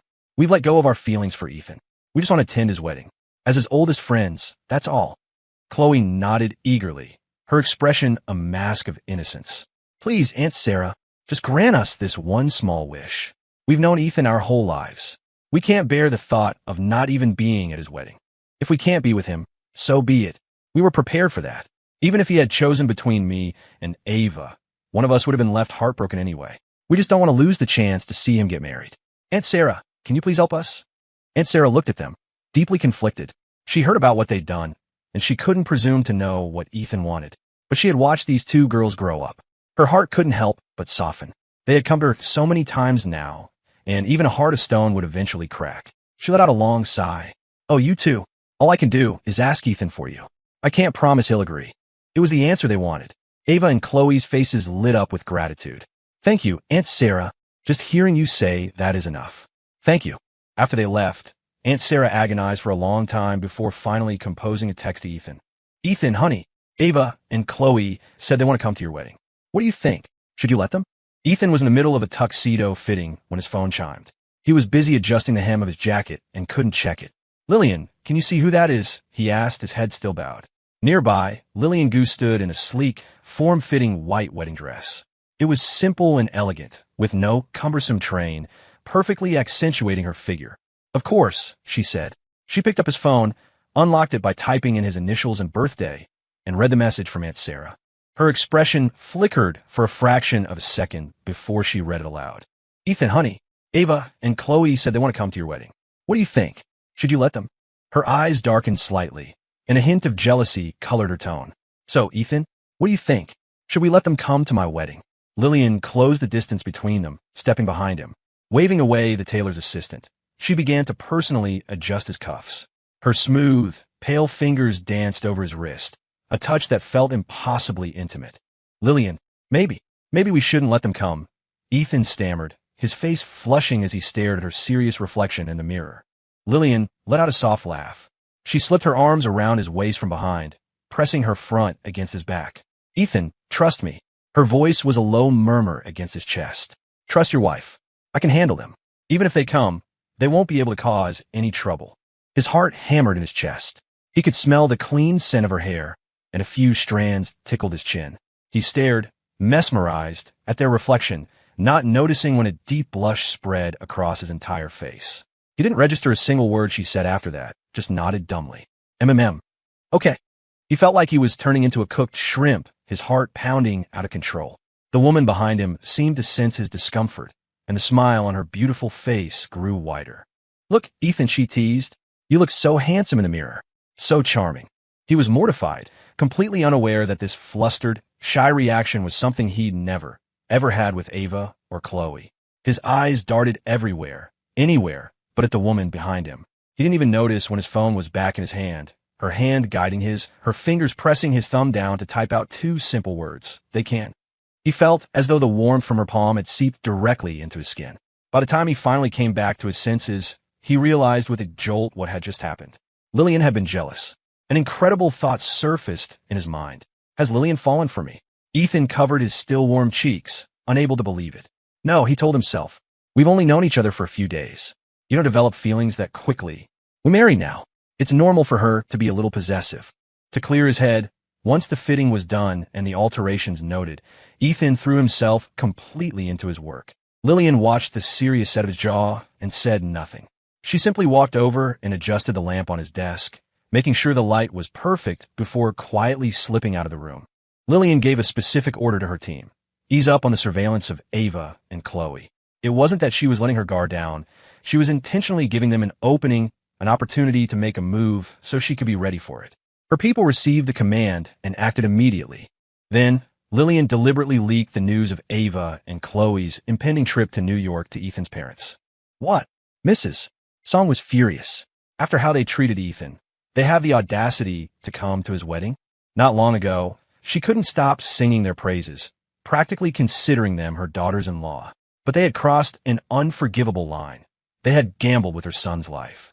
When that Leo character had caused Ethan's asthma attack, how much had her son suffered? And at that moment, the childhood friends who had always stood by him had turned their backs on him for a bouquet of flowers from another man. Even if they claimed it was all a ploy to make Ethan realize who he truly loved, Mrs. Song would never permit it. Now, she was only grateful. Grateful that Ethan's grandfather had arranged such a perfect match for him. Compared to Ava and Chloe, Lillian Gu was better by an order of magnitude. At least Lillian's life was uncomplicated, she was devoted to Ethan, and she was a New Yorker. Mrs. Song had known her since she was a girl. She knew her character. Mr. and Mrs. Song immediately let their displeasure with Ava and Chloe be known throughout their social circle. The Song family was one of New York's most prominent, and with their new alliance with the Gu family, their influence was soaring. Eager to stay in their good graces, other powerful families quickly took the hint and aligned themselves. Mr. and Mrs. Song went a step further, explicitly instructing the security at their townhouse not to let the two women anywhere near the property.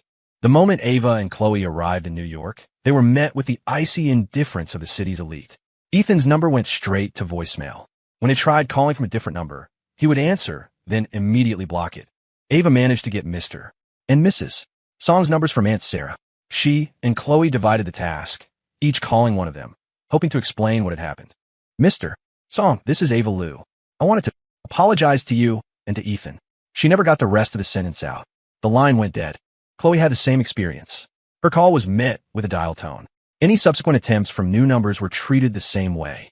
Defeated, Ava and Chloe had no choice but to go directly to the Song family's townhouse, hoping to catch a glimpse of Ethan. They waited outside for nearly a full day, but he never appeared. Finally, as evening fell, a black Rolls-Royce pulled up. Through the tinted side window, Ava saw him. Instantly, Chloe gunned the engine of her sports car, executing a sharp drift to block the Rolls-Royce's path.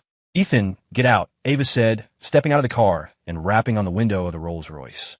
We need to talk. Seeing their faces again, Ethan's brow furrowed instinctively. He glanced at Lillian, a flicker of worry in his eyes that she might get the wrong idea. Reassuringly, he took her hand in his. Lillian's lips curved into a smile. She squeezed his hand back, her voice soft. Shall we get out? Then, right in front of Ava and Chloe, Ethan opened his door, leaned across, and swept Lillian into his arms, carrying her out of the car. His face was still slightly flushed when he set her feet gently on the pavement. It had been her idea, of course. Ethan and Lillian stood with their fingers intertwined, their gazes wary as they faced Ava and Chloe. That look of guardedness was a knife in Chloe's heart. Ethan, we grew up together. How can you look at me like that? Ethan's frown deepened. He had no interest in this pointless drama. Besides, they were the ones who had chosen to throw away their lifelong friendship, weren't they? He looked at them calmly. You don't need to say any of this to me. I have to get home. If you have something to say it quickly. Chloe opened her mouth to argue, but Ava cut her off. She stood before Ethan, her normally cool eyes filled with a desperate intensity. Ethan, we were wrong. We never liked Liu Xiang. We were just using him to make you jealous, to make you realize who you truly loved. We just never imagined. She quickly recounted Leo's fate and tried to explain their reasons for treating Ethan so coldly. When he heard that Leo had fled to New York to seek his help, Ethan felt a sense of revulsion. How could someone who had hurt him so badly still have the nerve to ask him for help? Leo had been sent back to his family by Ava's people. They had given up the place in Santa Monica and dragged him back to their hometown. He was getting what he deserved. Ethan could imagine the miserable life that awaited him. Leo used to cry to him about being poor, and Ethan had helped him however he could. But now, knowing the truth, Ethan felt no pity. But he couldn't accept Ava and Chloe's excuse. He let out a cold, dismissive laugh. Ava, Chloe, stop kidding yourselves. There are a million ways to make me see my own heart. Why did you have to choose the one that would hurt me the most? His eyes bored into them. Can you honestly say that from the moment you met Liu Xiang, you didn't feel a single thing for him? Ava froze, a look of shock and confusion on her face. Chloe looked even more flustered, a flicker of guilt in her eyes. No, of course not, she said, her denial lacking conviction. Lillian stepped in, ruthlessly tearing away their final, flimsy defense. That's enough. Stop deceiving yourselves. If you hadn't neglected Ethan time and time again, Liu Xiang would never have had the chance to hurt him in the first place. I'd wager that by the end, you couldn't even tell if you'd actually developed feelings for him or not. This is nothing but a childish lie. No woman who truly loves a man would use another man to make him jealous.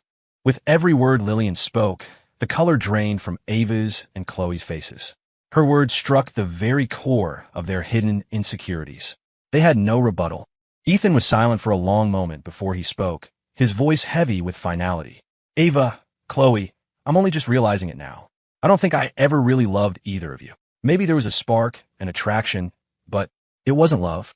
It hadn't reached that point, and you two snuffed it out before it ever had the chance. He said it with a profound sense of release. If you want to come to my wedding, fine. I consent, but I do not want you to ruin it. He looked at them, his expression clear. I'm very happy now. A sharp, Searing pain spread through Ava's chest. She shook her head slightly, staring at him, forcing a brittle smile. Ethan, don't be with someone else. We grew up together. I know everything about you. We're meant for each other, she murmured, refusing to accept reality. Chloe's eyes were bloodshot, her hands clenched into tight fists as she lunged, swinging her hand toward Lillian's face. Why her? I don't accept this. Ethan, if you don't want to marry her, I'll help you run away.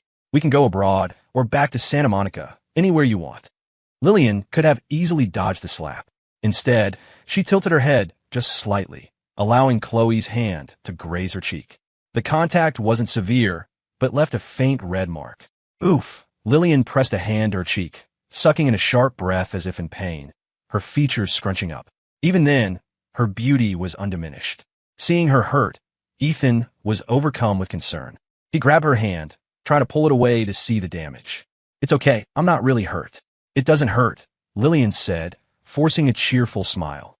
Her brave face only made Ethan more frantic. Seeing that she wouldn't let him look, his anger turned on Chloe. Chloe, he demanded, his face cold with fury. Why did you hit her? When did you become so impulsive and violent? The accusation was a crushing weight. It nearly drove Chloe mad. She couldn't believe it. Ethan didn't care about a word she'd said. His entire world was Lillian. She knew exactly how much force she'd used, and that she'd barely made contact. To be framed like this was infuriating. I didn't hit her. She's not hurt. Chloe seethed. Ethan, come with me. She's not who you think she is. She reached for Ethan's arm, but he shook her off without hesitation. This is the Song residence. This is my home. I'm not going anywhere with you. I can't believe you'd hurt someone and then refuse to admit it. His tone was colder than she had ever heard it. Ava, Chloe, we're not friends anymore, and you're not welcome at my wedding. It's clear you have no intention of coming in good faith. With that, Ethan took Lillian's hand and strode past the gate into his family's property. Several of the Song family's security guards and bodyguards moved to block Ava and Chloe, giving them no chance to follow. They stood stubbornly outside the gate until late into the night when Mr. and Mrs. Song finally came out to dismiss them. Ava, Chloe, it's time for you to leave. The Song family does not welcome you. Mrs. Song said, her voice firm but laced with pity. And we have no desire to entrust Ethan to people like you. After all, who's to say there won't be another Liu Xiong? You are both exceptional young women, Mr. Song added, his face a stern, silent wall of support. Don't waste your lives fixated on Ethan. Ava's eyes were webbed with broken capillaries. Her usually cool, composed face was etched with exhaustion. Chloe looked no better, all her former fire and confidence extinguished. Seeing their desperate persistence, Mr. and Mrs. Song just shook their heads and had their security escort the two women away. They wanted to prove they could be devoted, but with the precedent Leo had set, no one could ever fully trust them again. Ava and Chloe looked at each other, and in the other's eyes, they saw only their own humiliating defeat.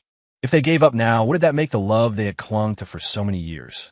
What was the point of more than 2 decades of shared history? Could all those years of devotion truly be worthless compared to someone he had known for less than a month? A stubborn fire ignited in Ava and Chloe's eyes. They spoke at the same time, their voices a single, determined thought. Let's work together. After, it's every woman for herself. Almost without needing to communicate, they laid out their plans. Chloe would get her mother and Mrs. Liu to find every last photo of the 3 of them together, artifacts of their shared past. Unfortunately, there weren't many group photos left. Ethan had burned most of them. What they could find were mostly single shots of them as children. Still, it was better than nothing.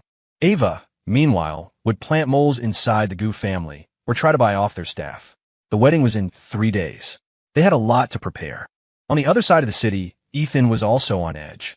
Even though he was determined to cut ties with Ava and Chloe, their relentless attempts to contact him were getting under his skin. He was unconsciously twisting the cuff of Lillian's sleeve into a wrinkled mess. When he finally noticed what he was doing, he stopped. Lillian, he said quietly, is there any way to end this once and for all? I don't want to be bothered anymore. Having made his decision, he had no interest in being dragged back into their drama. Friendship was out of the question. That ship had sailed long ago. The memories of their childhood were enough. A beautiful memory didn't need to be relived until it shattered. Lillian understood exactly what he was feeling. She patted his shoulder reassuringly. Don't worry, I've already prepared everything. After our wedding, they will never appear in front of us again. Ethan forced himself to relax, to trust her. On the day of the wedding, a magnificent ceremony was held on a sprawling green lawn at a private estate. The entire venue was decorated in romantic shades of pink for Ethan and Lillian. Countless handcrafted, woven flowers were arranged in elaborate sculptures. They had been specially made to accommodate Ethan's asthma and pollen allergies, yet they looked astonishingly real. Not a single guest doubted the authenticity of the wedding. That included Ava and Chloe. But as the guests filled the seats, the bride and groom were nowhere to be seen. Ava and Chloe began to think that maybe, just maybe, Ethan had come to his senses and was running away. What happened next was beyond anything they could have imagined. The Gu family had deployed its latest technology, creating photorealistic holographic projections of Ethan and Lillian to walk down the aisle and go through the entire ceremony. The plan Ava and Chloe had prepared, to publicly object and try to win Ethan back, was now completely useless. They scanned the crowd frantically, searching for any sign of the real Ethan. But their eyes ached from the effort, and he was nowhere to be found. He wasn't even there. They had been tricked. The couple may now exchange rings, and the groom may kiss the bride. The two holograms complied. Just then, the provocative video Ava and Chloe had prepared to hijack the event was replaced. Instead, the large screens lit up with a montage of friends and family from all over the world offering their heartfelt blessings to Ethan and Lillian. The video of blessings ended, and the screen transitioned to a live feed of Ethan and Lillian's real wedding. At that very moment, they were at the Astor Hall, a historic landmark in the heart of New York, holding a private, traditional ceremony. The gilded, ornate halls were draped in crimson silk. The triumphant sound of a brass fanfare echoed through the space, filling every guest's heart with joy. Under the watchful eyes of their closest family and friends, Ethan, dressed in a timeless, classic tuxedo, arrived in a horse-drawn carriage. Behind him, a procession of attendants tossed handfuls of custom-minted miniature gold bars and celebratory sweets to an appreciative crowd of onlookers gathered outside the private venue. Simultaneously, back at the estate, the guests at the public ceremony each received their own commemorative gold bars and boxes of confections. The sheer extravagance of the wedding was staggering. Ava and Chloe watched, horrified, as the live feed showed the carriage stopping at the grand entrance of the Astor Hall. Ethan dismounted gracefully, lifted Lillian from the carriage, and carried her, his steps firm and unwavering, into the hall. Ava bit her lip so hard it bled, her eyes burning with rage. Thump! Chloe slammed her fist on the table. She grabbed her jacket and stormed out, not even glancing back at Ava. She sprinted to her sports car and sped off, tires screeching, racing toward the historic venue. She didn't care about anything else anymore. The plan, the sabotage, none of it mattered. All she wanted was to see Ethan. If she couldn't stop him from getting a marriage license, she could still stop the wedding itself. Driving with reckless abandon, Chloe didn't see the truck barreling through the intersection, its driver having lost control. A deafening crash of metal on metal. The side of Chloe's car crumpled like paper, her leg pinned and crushed. In that instant, she felt a terrifying numbness spread through her limb. She couldn't feel her leg at all. Warm blood trickled from her forehead down her cheek. For a terrifying moment, Chloe thought she was going to die. Her first instinct was to call Ethan, but she'd forgotten he had deleted and blocked every one of her numbers. As expected, the call didn't go through. Ava had run out after her, but had been too late to stop Chloe's frantic departure. Even though she herself was nearly consumed by jealousy, Ava fought to keep a grip on her composure. It's just a wedding, she told herself. People get divorced. There are a million ways to get Ethan away from Lillian Gu. Our years of history can't be erased. That alone will be enough to plant seeds of doubt and suspicion in Lillian's mind. She repeated the mantra over and over, but it was useless. On her way to the Astor Hall, she saw the wreckage of Chloe's car. Faced with a choice, Ava finally gave up on crashing the wedding. Chloe's life was more important. They were friends. She couldn't just leave her to die. Ava rushed Chloe to the hospital. By the time Mrs. Chi arrived, Ethan's wedding was over. In the space of a single day, Ava had become a hollowed-out version of herself. Chloe's life was saved, but her leg was still in surgery. Whether they could save it was uncertain.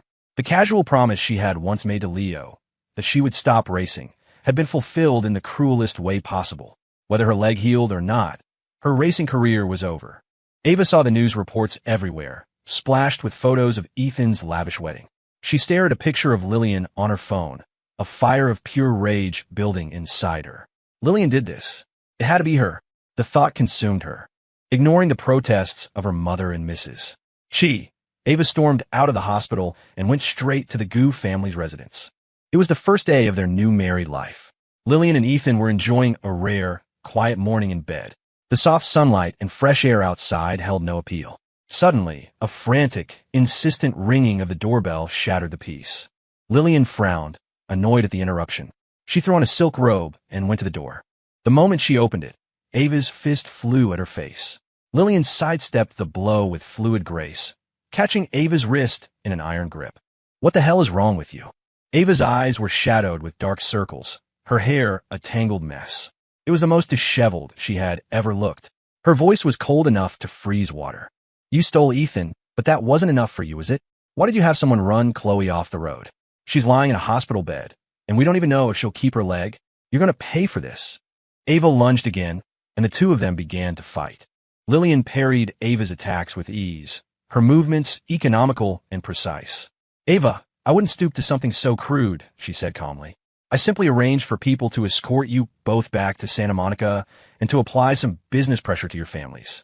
Just enough to keep you busy and away from me and Ethan. That's all." The commotion drew Ethan out. "Stop it, both of you," he yelled, stepping between them. "I believe Lillian. We'll use evidence to sort this out." Hearing his voice, Ava finally calmed down. Not long after, the Gu family's investigators presented their findings. The driver who hit Chloe had experienced catastrophic brake failure. It was a tragic accident, completely unrelated to Lillian. And, just as Lillian had said, her people were meant to intercept them during their attempted wedding crash, sedate them, and fly them back to California. The economic assault on the Liu and Chi family businesses in Santa Monica had already begun. Mrs. Liu was calling Ava nonstop, urging her to come home. Chloe, too, had been transferred to a Santa Monica hospital for her recovery. From the moment she decided to marry Ethan, Lillian had been setting up a new corporation in California specifically to compete with Liu Enterprises. With the Song family's existing influence there, the combined power of the two families began to systematically squeeze the Liu and Chi empires. When Chloe woke up and saw her leg trapped in a complex web of casts and braces, she nearly lost her mind. Ava sat by her bed, her voice flat and cold. "Your leg is fine. You'll keep it, but you'll need months of physical therapy and rest. You can forget about ever racing again." Hearing she could never race again was the one thing Chloe couldn't accept. She could have given it up on her own terms, but to have it taken from her like this was unbearable. Months later, after a grueling recovery, Chloe could finally walk normally again. Full of hope, she got into her car. But before she could even turn the key, a cold sweat broke out across her body. The feeling of impending death, the shadow of the crash, washed over her, and she couldn't shake it. She couldn't even drive a normal car, let alone a race car. Heart shattered, Chloe stumbled out of the car, drenched in sweat as if she'd been pulled from a lake, her face pale as a ghost. Ava helped steady her, but said nothing. "Why are you still here with me? What? Have you given up on Ethan?" Ava stared blankly into the distance and let out a long sigh. What else is there to do? During Chloe's recovery, she hadn't stopped trying. She sent letters to Ethan, filled with memories of their shared past, hoping to rekindle something. She never received a single reply. Ethan had been completely open with Lillian about his history with them. There was no room for jealousy or suspicion to take root in a relationship built on such honesty. And besides, Ava had seen it with her own eyes, the way Ethan looked at Lillian. It was a kind of love he had never, ever shown them. Ava had no choice but to give up. What was the point of fighting when she was so clearly defeated? Hearing Ava's words, Chloe felt the last of her own hope drain away. She was a cripple now. If even Ava couldn't win, what chance did she have against Lillian Gu? The two of them silently went their separate ways. Ava threw all her energy into her work, keeping herself too busy to think. Chloe tried again and again to overcome her psychological trauma, but the fear remained. Imperceptibly, they saw each other less and less, until they had nothing left to say. The three of them, once so inseparable, had quietly, irrevocably drifted apart.